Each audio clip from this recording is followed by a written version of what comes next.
በየቀኑ እየጸለዩ፣ በየቀኑ እየሰገዱ፣ በየቀኑ አምላክን እየተማጸኑ፣ ነገር ግን ሳያውቁት የሰማይን ደጅ በገዛ እጃቸው የሚዘጉ የመላእክትን ረድኤት የሚያርቁና ወደ እነርሱ እየመጣ ያለውን በረከት የሚዘጉ ስንት ክርስቲያኖች አሉ።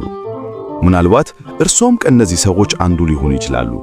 በጣም የሚያስደነግጠው ግን እነዚህ ቃላት በመንፈሳዊነታችን ውስጥ እንደ ትህትና የምንቆጥራቸው ነገር ግን በውስጣቸው መርዝን ያዘሉ መሆናቸው ነው። ጠላት ሰይጣን እነዚህን 3 ቃላት ስንናገር በጣም ደስ ይለዋል።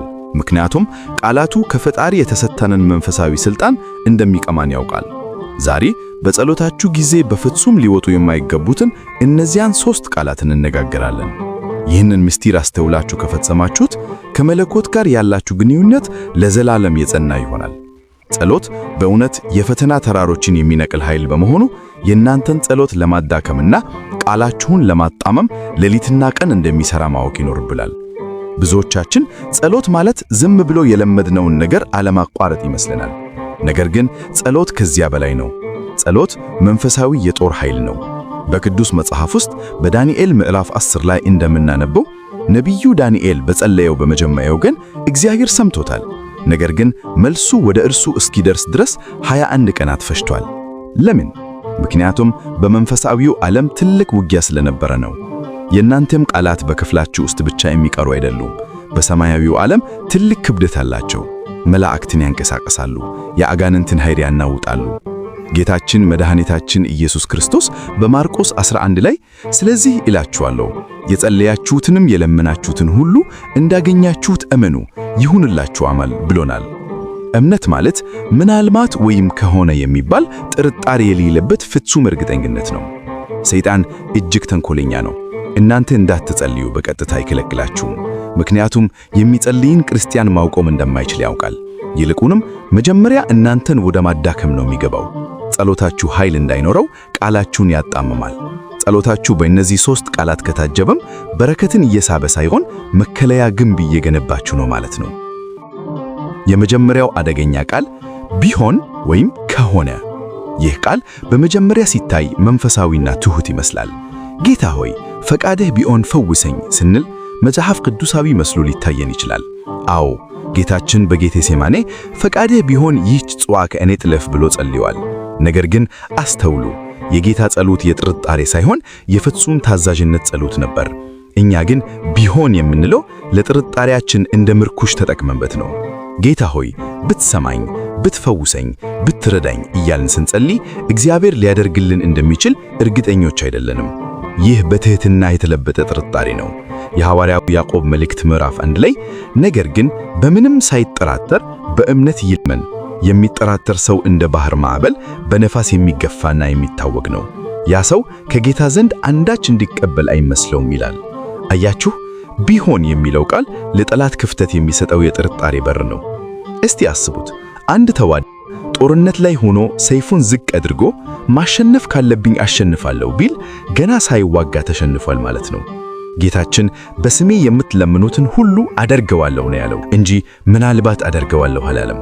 ስለዚህ ከዛሬ ጀምሮ ቢሆን የሚለውን ቃል ከጸሎታችሁ አስወግዱ። ሁለተኛው አደገኛ ቃል ምናልባት። ይህ ቃል ደግሞ ከቀደመው በባሰ መልኩ እምነትን የሚያቀልጥ መርዝ ነው። ምናልባት እግዚአብሔር ይሰማኝ ይሆን፣ ምናልባት በረከቴ ይምጣ ይሆን እያልን ስንጸልይ አምላካችን የማይለወጥ መሆኑን እየዘነጋን ነው። ዕብራውያን 13 ላይ ኢየሱስ ክርስቶስ ትናንትና ዛሬም እስከ ዘላለሙም ያው ነው ይላል። እግዚአብሔር በምናልባት አይሰራም። ሰይጣን ምናልባት የሚለውን ቃል ሲሰማ ደስ ይለዋል። ምክንያቱም እንዲህ ያለ ጸሎት ሰማይ ሳይደርስ አየር ላይ እንደሚበን ያውቃል። እምነት ምናልባት አይልም። በማርቆስ 9 ላይ ለሚያምን ሁሉ ይቻላል ተብሏል። ለሚጠራጠር ወይም ለሚወላወል ሳይሆን ለሚያምን። አንድ ልጅ ወደ አባቱ ቀርቦ አባዬ ምናልባት ትወደኝ ይሆናል፣ ምናልባት ዛሬ ምሳ ትሰጠኝ ይሆናል ቢለው የአባቱን ልብ ምን ያህል እንደሚሰብር አስቡት። እኛም በየቀኑ አባታችን እግዚአብሔርን ምናልባት እያልን እናሳዝነዋለን።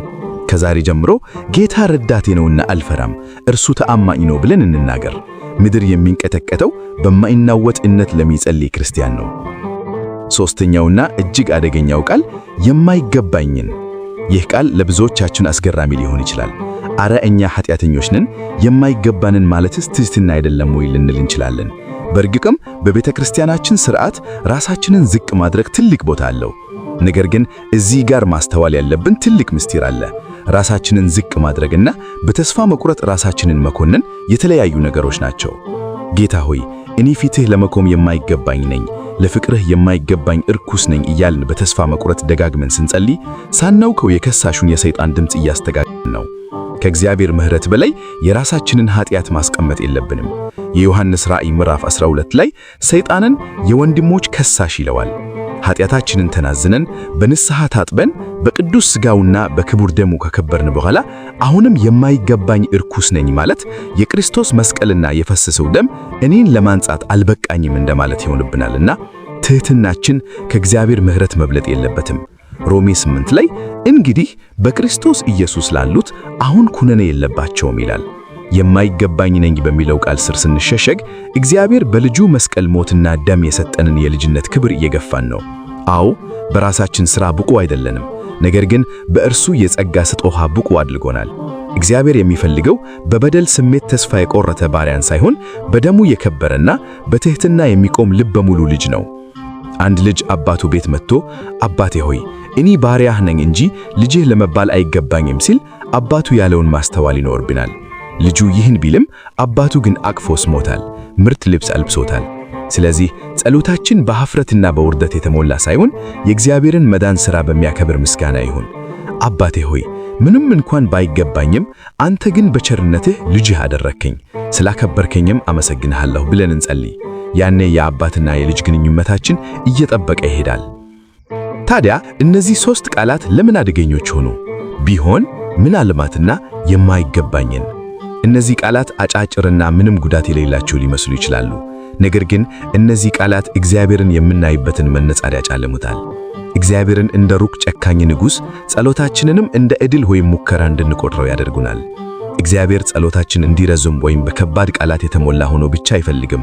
እግዚአብሔር የሚፈልገው ፍጹም እምነትን ነው። አንድ ዮሐንስ ምዕራፍ 5 ላይ በእርሱ ዘንድ ያለን ድፍረት ይህ ነው፣ እንደ ፈቃዱ አንዳች ብንለምን ይሰማናል። የምንለምነውንም ሁሉ እንዲሰማን ብናውቅ ከእርሱ የለመነውን ልመና እንዳገኘነው እናውቃለን ይላል። ይህንን ልብ ብላችሁ አስተውሉ። ድፍረት፣ ማወቅና ማግኘት። የክርስቲያን ጸሎት በእነዚህ ቃላት የተሞላ መሆን አለበት። እስቲ ቆም ብለን እናስብ። ስንት በረከቶች በቢሆን ምክንያት ዘግይተው ይሆኑ? ስንት ተአምራት በምናልባት ምክንያት ሳይፈጸሙ ቀርተው ይሆኑ? ስንት ጊዜስ የአምላክን ፍቅር የማይገባኝ ነኝ በሚል የሐሰት ትሕትና ገፍተነው ይሆናል? እነዚህን ቃላት ስናስወግድ ጸሎታችን ተራ ምኞት መሆኑን ቀሮ የመንፈሳዊ ሥልጣን በረከት ይሆናል። ጌታችን ኢየሱስ ክርስቶስ በሉቃስ ወንጌል 10 ላይ እባቡንና ጊንጡን ትረግጡ ዘንድ በጠላት ኃይል ሁሉ ላይ ሥልጣን ሰጥቻለሁ ብሎናል። ሥልጣን ያለው ሰው ደግሞ በልበ ሙሉነት እንጂ በጥርጣሬ አይናገርም። ስለዚህ ስትጸልዩ እንደ ተስፋ ቢስ ሰው አትጸልዩ፣ እንደ ንጉሡ ማዕድ ላይ የተቀመጠ ልጅ እንጂ። ከዛሬ ጀምሮ የጸሎት ሕይወታችሁ እንዲቀየር ከፈለጋችሁ እነዚህን ቃላት ከውስጣችሁ ንቁ። ንግግራችሁ ከሰማይ መዝገብ ጋር ይስማ። ጌታ ሆይ ብትፈቅድ ፈውሰኝ ከማለት ይልቅ ጌታ ሆይ እንተ ፈዋሽ ነህ፣ ጤናዬን በአንተ ስም አገኛለሁ በሉ። ምናልባት ጸሎቴን ይሰማኝ ይሆን ከማለት ይልቅ አባቴ ሆይ ሁልጊዜም እንደምትሰማኝ አውቃለሁና አመሰግንሃለሁ በሉ። እኔ ኃጢአተኛው የማይገባኝ ነኝ እያሉ በኀፍረት ከመሽመማቀቅ ይልቅ ጌታ ሆይ በስምህ አንጽተህ ማደሪያ ስላደረከኝ ክብር ለአንተ ይሁን፣ ለዘላለሙም ከፍቅርህ አታውጣኝ ብላችሁ ጸልዩ። ይህ ትዕቢት አይደለም። ይህ እግዚአብሔር በቃሉ የሰጠንን ተስፋ ማመን ነው። ጠላት ሰይጣን የሚሸሸው በእነዚህ ቃላት በሚጸልይ ክርስቲያን ፊት ነው። ምክንያቱም እንዲህ ያለ ክርስቲያን ማንነቱንና የአምላኩን ተአማኒነት እንዳወቀ ይረዳልና። ተወዳጆች ዛሬ በፊታችሁ ምርጫ አለ። ወይ እንደለመዳችሁት በጥርጣሬና በምናልባት ጸሎትን ለማዳከም ወይም ደግሞ እነዚህን ሰንሰሎች ሰብራችሁ በእምነት ወደ እግዚአብሔር ፊት መቅረብ። አምላክ ሆይ የጸሎት ሕይወታችን በፊትህ የተወደደ ይሁን። ይህ መልእክት በውስጣችሁ ትልቅ ለውጥ እንዲያመጣ፣ ጸሎታችሁ ከደመና በላይ እንዲወጣ፣ በረከታችሁም ባለምንም እንቅፋት ወደ እናንተ እንዲፈስ መልካም ምኞታችን ነው። እግዚአብሔር የሚፈልገው ፍጹም ቃላትን ሳይሆን ፍጹም እምነትን ነው። አምላካችን ጸሎታችሁን ይስማ፣ በረከቱንም በቤታችሁ ላይ ያፍስስ። ይህ መልእክት ልባችሁን ከነካው ለሌሎች ወንድም እህቶች እንዲደርስ ሼር አድርጉት። በጸሎት ሕይወታችሁ ላይ የታየውን ለውጥም በኮሜንት አጋሩን። ልዑል እግዚአብሔር ሆይ በቸርነትህ የጠራህን በደምህ የቀደስከንና የልጅነት ክብርን የሰጠን አምላካችን እናመሰግንሃለን። ጌታ ሆይ በጥርጣሬ የታሰረውን አንደበታችን ፍታው፣ በፍርሃት የተሸበበበውን ልባችን በእምነት ብርሃን አብራው። እንደ ቅዱሳን አባቶቻችን በልበ ሙሉነት አንተን መጥራት እንድንችል ከከሳሹ ከሰይጣን ወጥመድና ከውሸት ትሕትና ሰውረን። በጸሎታችን ፊት የተጋረዱትን የጥርጣሬ ግንቦች አፍርሰህ የሰማያዊውን በረከት በቤታችንና በሕይወታችን ላይ እንድታፍስልን ቅዱስ ፈቃድህ ይሁን። በድንግል ማርያም አማላጅነት በቅዱሳን መላእክት ተራዳይነት ጸሎታችንን ተቀበል። ምስጋና ይሁን አንድ አምላክ ለሚሆን ለአብ ለወልድ ለመንፈስ ቅዱስ ዛሬም ዘወትሩም ለዘላለሙም አሜን።